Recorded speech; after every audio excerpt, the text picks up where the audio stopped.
Ward, international show jumper, and I'm going to show you how to walk a course.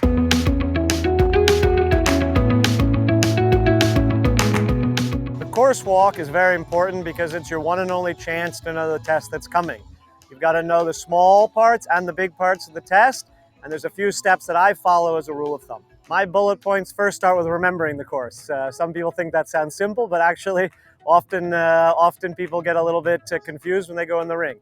I always try to find the first jump, and normally once I've done that, the course should flow in a certain direction. That's bullet point number one. So we're always lucky enough to have the course chart here presented. Gives not only the course diagram, also tell us the time allowed, and the jump off if we should be so lucky to go clear. So we always want to check the course chart first, know where we're going, get a little bit of a feel for the track. The second most important thing also in preparing for the course walk is, it's the start of your competition. I like to be turned out properly. It's a serious business. It's a serious factor. So we come at it with a serious attitude. Bullet point number two for me would be the distance between the jumps. It's not just the height and width that people see, but it's the distances between that make the course tricky and more intricate. Typically, it's about 4 human steps to a stride. You're looking at about 12 feet. In the combinations, we walk base to base to see the exact footage to decide whether the combination is short or long. So I'm going to start my course walk, or my walk of this line, from where I'm going to land. 3, 4, 5, 6, 7, 8, 9, 10, 11, 12, 13, 14, 15, 16, 17, 18, 19, 20. So I always stop on a multiple of 4. It's a very short 5 strides down the hill to this vertical number 3. Bullet point number 3 would be the general atmosphere and terrain. Different surfaces, conditions, the design of the fence. All of these things need to be taken into account on the course walk.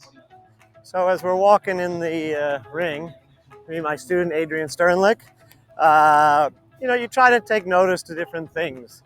The terrain, the ground, obviously the weather conditions, different things going on around the arena. Just start to be aware of all the little things that might distract your horse or cause a successful or unsuccessful day. We're headed up the ring here, Southampton. This is a beautiful ring to the first jump. And it looks like a pretty welcoming first jump.